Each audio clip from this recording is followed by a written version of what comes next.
Ok,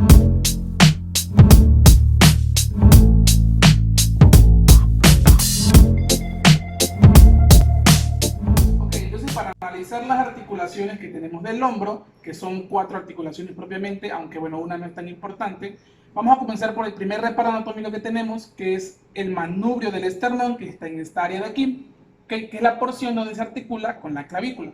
Entonces, en esa sección nosotros podemos ir viendo lesiones cutáneas, en ese caso habría que ver si la lesión es por alguna clase de traumatismo y evidentemente comprobar si hay alguna lesión secundaria en esta porción de aquí. Entonces podemos ver aquí si hubiera un defecto en la continuidad de la clavícula. Eso lo podríamos notar a simple vista, ¿no? Igualmente podemos notar la asimetría de las dos clavículas. Es importante analizar toda esta parte de aquí, porque por ejemplo en patologías como la escoliosis, el hombro está más arriba y entonces causa un ángulo, ¿okay?, que podría causar dificultades en esta parte, ¿no? Entonces eso es muy posible. Igualmente podemos ver fasciculaciones de la masa deltoidea, que es la parte que nos está importante realmente, es el músculo más importante propio del hombro. Hablamos de la parte más anterior, que es esta porción de aquí, es la porción que nos está importante. Recordemos que las fasciculaciones son movimientos involuntarios de los músculos, ¿ok? Y entonces causa una serie de hormigueo, ¿no? Una parte muy importante que podemos ir notando y que la podemos ver en problemas como la calcificación aumentada, ¿no? Lateralizando entonces, vemos la parte lateral. En esta parte podemos ver solamente la masa deltoidea propiamente, vemos la estructura, vemos su morfología, podemos analizar porciones como si hay deformidades, si hay masa anexa, tumefacciones, por ejemplo, y bueno, esa es una parte muy importante.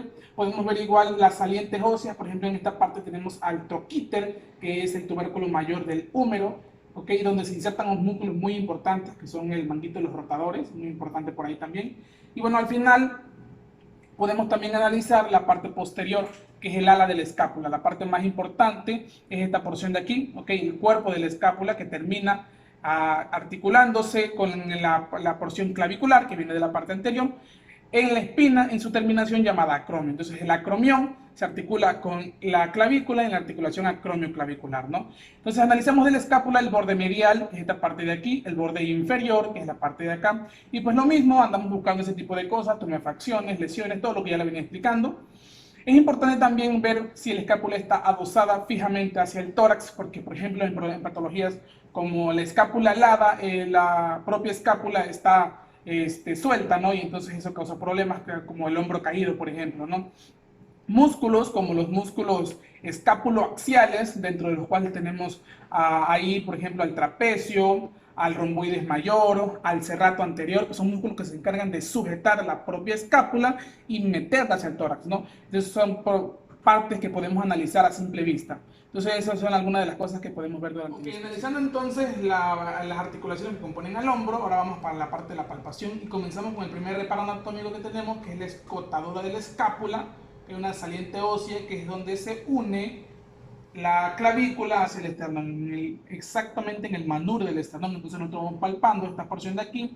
Es importante reconocer las primeras porciones y después irnos dirigiendo hacia la siguiente articulación, que es el acromio clavicular, que es donde el acromio, que es la terminación de la espina de la escápula, se une a la clavícula, ¿no? Entonces es la siguiente porción. Durante el trayecto nosotros vamos viendo la continuidad del hueso, analizamos su rugosidad en esta porción de aquí, buscamos puntos dolorosos efectivamente y buscamos también si hay alguna otra clase de porciones o salientes que podemos analizar, como por ejemplo las tumefacciones. En el caso de encontrar una tumefacción dolorosa, una tumefacción que cause mucho dolor y que el dolor sea localizado, por ejemplo en esta parte de aquí nos podemos pensar probablemente en una probable bursitis, por ejemplo, de la bursa subacromial. Entonces esa es una de las posibles patologías que podemos estar encontrando. Ok, una vez localizado la porción de unión de la articulación acromio-clavicular, ubicamos también la apófisis coracoide, lo ubicamos exactamente debajo de la clavícula, a un costado del troquín, perdón. Y también utilizamos de referencia el troquíter o tubérculo mayor del húmero, sujetamos y entonces un dolor en esta porción de aquí nos podría estar ubicando también problemas o anomalías en el tendón de los músculos como el coracobraquial, el pectoral menor, por ejemplo, que son músculos que se insertan ahí, y el músculo bíceps en su cabeza corta, ¿no?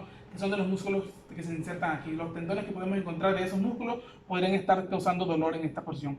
Y en el caso del troquíter, acá en esta parte de acá, tubérculo mayor del húmero, dolor en esa porción, un dolor localizado en esa porción, podríamos estar hablando de problemas en los tendones del músculo del manguito de los rotadores, que son los músculos más importantes que van a permitir todo el movimiento del hombro. Y en este caso hablamos del supraespinoso, del infraespinoso y del redondo menor, ¿vale? Okay, lateralizando entonces, vemos también en esta porción de aquí, vamos a encontrar toda la porción que ya les mencionaba hace un momento, que es nada más para comprobar realmente la unión, ¿okay?, de la clavícula al acromión. Y una vez localizada el acromión, nos dirigimos hacia la parte posterior, siguiendo la espina de la escápula, hasta llegar a la parte media. Y entonces palpamos el músculo supraespinoso, que lo tenemos en esta porción de aquí, y que se va a insertar hacia el troquíter, ¿vale? Entonces en la porción de abajo, también en la parte infraespinosa, que está debajo de la espina de la escápula, también podemos palpar principalmente el músculo infraespinoso. Podemos ver si hay dolor en esa porción también. Y por último, vamos a palpar los bordes de la escápula, los bordes en esta parte. Y para destapar o poder ver mejor ese borde, vamos a pedir al paciente que eleve su brazo haciendo una flexión del hombro y que luego lo aduzca, ¿no? Y vamos a liberar la porción de aquí y podemos ver claramente cómo se mueven estas porciones. Vemos el movimiento realmente desde la escápula, de nuevo, todo el movimiento, y vamos a ir notando igualmente si la escápula está desprendida. Con esas porciones podemos ver las salientes óseas, las rugosidades, ¿vale? Para finalizar ya con la exploración de la articulación del hombro, vamos a analizar ahora la parte del rango de movilidad y vamos a analizar también la fuerza y tono muscular. En la primera porción, que es el rango de movilidad, vamos a ejecutar primero los movimientos activos, que son aquellos en los que el paciente los hace voluntariamente, ¿no? Entonces comenzamos. Primer movimiento que vamos a hacer y con el que vamos a saber, los movimientos con los que vamos a saber si realmente la articulación glenohumeral, que es la más importante de todo, está indemne, es la abducción, ¿no? Para la abducción, nosotros lo único que decimos al paciente es que eleve su brazo de la forma lateral, ambos brazos. Okay, elévalo hasta tocar sus palmas arriba y bajamos. Okay. Para los movimientos de flexión y rotación externa, le pedimos al paciente que eleve sus brazos hacia adelante, okay, los lleve hacia arriba, todos hacia arriba, y después se toque el cuello. Okay, bajamos. Y por último, para los movimientos de extensión y rotación interna, nosotros pedimos al paciente que lleve su brazo, uno de sus brazos primero, hacia atrás y se toque la parte de la espalda. En este momento vamos a ver, lateralizando, el punto mayor hasta donde él puede llegar, ¿no? Ok, entonces medimos hasta ahí, bajamos la mano y ahora hacemos lo mismo con la otra, paso hacia atrás y hacia arriba, llegando, exacto. Entonces vemos que en este punto él puede llegar hasta los dos mismos lugares, la máxima altura, ¿no? Entonces eso está bien, ok, bajamos, vamos hacia el frente. Ok, con eso nosotros podemos analizar que realmente el paciente está bien en su rango de movilidad. Si hubiera alguna alteración, entonces hay que hacer los movimientos uno por uno, y en cuyo caso vamos a necesitar de algunas maniobras para poder nosotros realmente averiguar acerca de las articulaciones, si están bien o qué músculos son los que están involucrados. La primera maniobra para realizar, para ver realmente la integridad de la articulación primaria, es la articulación de la clavícula con el esternón clavicular. Para ello vamos a ponernos detrás del paciente, en este caso como es un niño tan pequeño, vamos a ver la ciudad, ¿okay? Y entonces vamos a pedir al paciente que él se encoja de hombros para que nosotros podamos sentir el movimiento de la articulación. Se encoge de hombros, coge, baja. Con eso nosotros podemos sentir la articulación de la clavícula en esta porción de aquí. La siguiente que vamos a analizar es el pinzamiento de Neer. El pinzamiento de Neer consiste con una mano sujeta a la escápula, vamos a lateralizar, okay, hasta atrás, okay. Una mano sujeta a la escápula, pegamos y le decimos al paciente que nos ponga un poco de resistencia para que no lo vayamos a llevar hacia adelante. Entonces nosotros vamos a llevar el brazo hacia adelante, ¿no? Y metemos, ok. Con esta maniobra nosotros hacemos que el acromio se comprima contra el troquíter. Y bueno, vamos a ver si causa dolor. Si causa dolor en esta porción de aquí sobre el troquíter, entonces la maniobra es positiva. Si no, no es positiva. La siguiente es el pinzamiento de Hocking. En el pinzamiento de Hocking hacemos una flexión, ¿ok? Normal. y entonces luego hacemos la flexión del hombro, hacemos una flexión del codo, esta porción así, quedando en una escuadra. Una mano va a ir sujetada sobre el brazo y una sobre el antebrazo, y hacemos una ligera rotación externa, ¿vale? De esta forma, y entonces si causa dolor en la porción de la bursa subacromial es positiva, si no es negativa, ¿vale?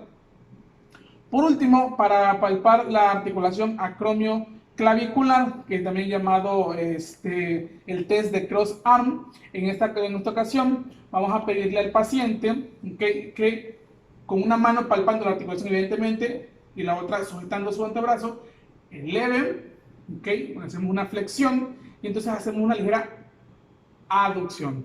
Regresamos para ver todo el rango de movilidad y bajamos.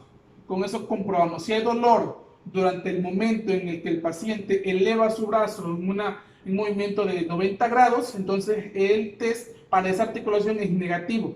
Si el rango de movilidad durante el movimiento hacia adentro, es un momento de aducción, causa dolor, entonces el problema es realmente aquí, entonces sería positivo.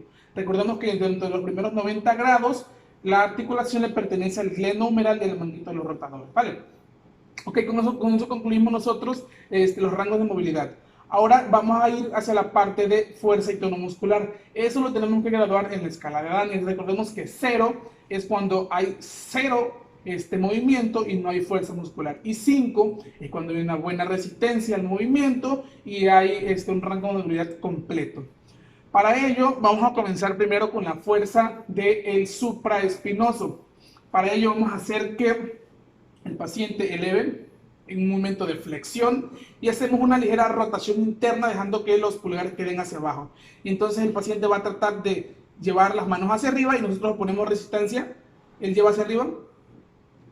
Ok, con eso es suficiente. Bajamos hacia abajo, ok. Ahora vamos a valorar la fuerza del infraespinoso. El infraespinoso se valora poniendo las manos totalmente a los costados, sujetándolas y haciendo una flexión del codo, ¿no? Ok, en esta parte las manos tienen que ir en esta posición, los pulgares hacia arriba, y entonces nosotros vamos a hacer hacia adentro, una fuerza hacia adentro, y el paciente va a poner resistencia. Nosotros vamos a tratar de pegar y él va a tirar hacia afuera, ¿vale? Ok, muy bien. Si el dolor es causado en la parte del troquíter, el test es positivo, de otra forma es negativo, ¿vale? Por último, para checar el manguito de los rotadores, vamos a hacer el movimiento de rotación interna ya mencionado hace un momento, que es la parte del brazo hacia atrás y tocándose en esa parte. Yo voy a tratar de que meta mi mano hacia el tronco, de pegarla, y él va a poner resistencia. Él no va a dejar que pegue yo mi mano al tronco. ¿Ok? En esa parte así, ok, con eso es suficiente. Continuando, vamos a hacer el test de Jockum. Este es para valorar parte del supraespinoso, infraespinoso y el redondo menor. Vamos a hacer el hombro que se va a explorar, se queda sujeto y ponemos la mano del paciente en el hombro contralateral. Ponemos un ángulo de esta forma así y yo voy a tratar de bajarlo mientras él trata de subirlo, ¿ok? Perfecto. Ahora continúa el test de hombro caído. En este caso, para esta posición, hacemos que el paciente eleve su brazo de esta forma así, un movimiento de abducción, y lo baje lentamente. Déjalo bajar lentamente. Ok, correcto. Por último, la prueba de supinación.